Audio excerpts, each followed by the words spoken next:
ben kritis. Memberikan edukasi kok. Doktrin itu kan beda cerita ya. Doktrin itu kan sesuatu yang belum Ora iso digugat. bukan. Doktrin kan sesuatu yang belum tentu benar keabsahan. Gitu. Tetapi kalau motivasi atau edukasi itu kan memberikan arah. Beda cerita antara memberikan arah dengan mengarahkan. Nah, kalau doktrin kan mengarahkan, kalau edukasi kan memberikan arah. Apa ada namanya edukasi? Kamu harus seperti ini, enggak? Itu keliru. Itu edukasi itu memberikan arah. Mau ditempuh seperti apa itu terserah. Dalam artian, kalau udah apa nang karang sumber jalanin kok. Harus betul pinggir monggo, harus betul tengah monggo kan seperti itu. Tergantung anaknya tuh berani kan. Kalau anak pemberani otomatis kan mana motor kenceng, tengah. Ono wong tabrak, serempet, monggo gas. Tuh. Tapi kalau doktrin enggak. Takut minggir-minggir melongkalen. Nah, doktrin itu kan mau jeneng Pak Montor kok tak doe karang sumber nek Pak Montor aja bater-bater. Kono diduwo, ono demit, ono jalan meno-meno ono dadam. Itu Doktrin. Edukasi itu kan. Iki dalane tak duwe cetok, ora lan liwat piye. Makanya kita memberikan edukasi pada anak-anak bukan kok menjadi pemberontak. Saat ini tuh sudah nggak ada kok yang namanya kiri, kanan, Nggak ada. kiri, kanan udah Seluruh setengah. Karena gini loh. Kalau saya lihat sekarang saat ini, Rasional kabeh. saya lihat saat ini tuh begini. Yang saya lihat saat ini itu tidak ada yang namanya kapitalis. Tidak ada juga yang namanya sosialis. Jadi sistem yang ada saat ini tuh sudah nggak ada itu. Nggak ada kapitalis juga ada. Sosialis yo, apalagi jauh malah lebih jauh sosialis. Padha butoe. Nah, iya memang. Market. Saiki market. Nah, Kowe butuh apa aku ndek apa. ini tuh sudah zaman ambisi. Kalau saya melihat itu zaman ambisi dan tanda kutip ya. Ambisi ingin berkuasa, ambisi ingin kaya raya, ambisi ingin menguasai semuanya yang ada. Ketika menjadi kepala daerah, ambisinya menguasai daerah yang dikuasai. Semua harus tunduk pada saya. Kalau dibilang monarki enggak mau. Ya nglorati. Lah enggak mau karena apa? Kalau monarki berarti pemerintahan saya. Jangan ada yang mengganggu pemerintahan saya. Pemerintahan baik. Itu kan saya itu bagian dari itu tadi. Ambisi. Siapa yang mengganggu pemerintahan jadi dalam saya? tanda kutip, kalau melihat dari kalau melihat dari perspektif itu kan pandangan secara mendasar dan meluas. Itu kan ada beberapa emosi yang timbul di benak Sudiwo saat itu. Kenapa saya bilang ada beberapa emosi yang timbul? Sudiwo merasa punya luka. Luka 2 kali.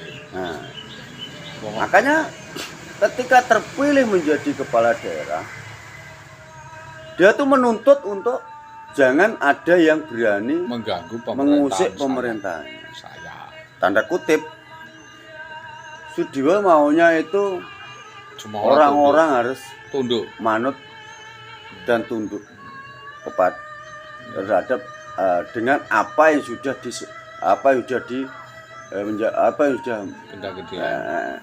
dikendaki. Tetapi di balik itu ada nilai positifnya apabila mendengarkan aspirasi rakyat. Jadi otoriter itu kadang-kala memang dibutuhkan. Tetapi pakai norma. Kita bicara norma loh ya. Kita bicara norma, bukan bicara regulasi, kita bicara norma. Apa sih norma? Ya ini berkembang di masyarakat itu. Nah, norma itu Nilai-nilai. norma itu kan kita dituntut untuk melihat itu secara Ya rasional gitu. secara gini loh. Misalkan Kenyataannya ini keluhan petani. Ya berhadapan dengan Nah, siapa? ini petani mengeluh seperti ini. Ini nelayan mengeluh, pedagang kecil mengeluh. Terus pedagang pasar mengeluh. Terus pengendara mengeluh. Dari situ mereka harus mampu berpikir ini mana yang harus saya dahulukan.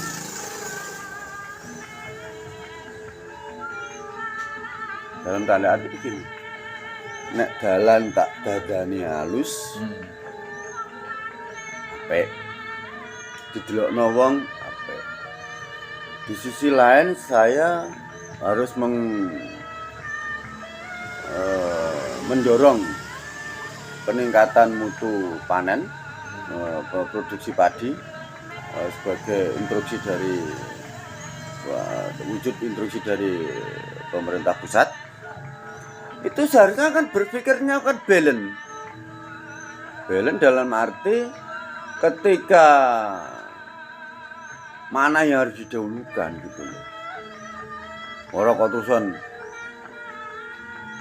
anggaran sekian, anggaran langsung dilontorkan babut untuk infrastruktur semua. Lah akhirnya kolap. Setelah kolap, rakyat dicekoi, rakyat dipalak, rakyat disuruh bayar pajak fantastis dengan alasan sudah ada persetujuan dari Pak Supati dan para camat. Loh, ini urusan masyarakat kok yang menuju kok Pak Supati dengan camat. Sebelumnya belum ada sosialisasi dan apalagi sebagainya. Lagian pemerintah daerah itu di setiap pemerintah loh, bukan pemerintah daerah maupun pusat maupun kepala desa, kita kepala pemerintahan itu diwajibkan untuk berpikir inovatif. Iya.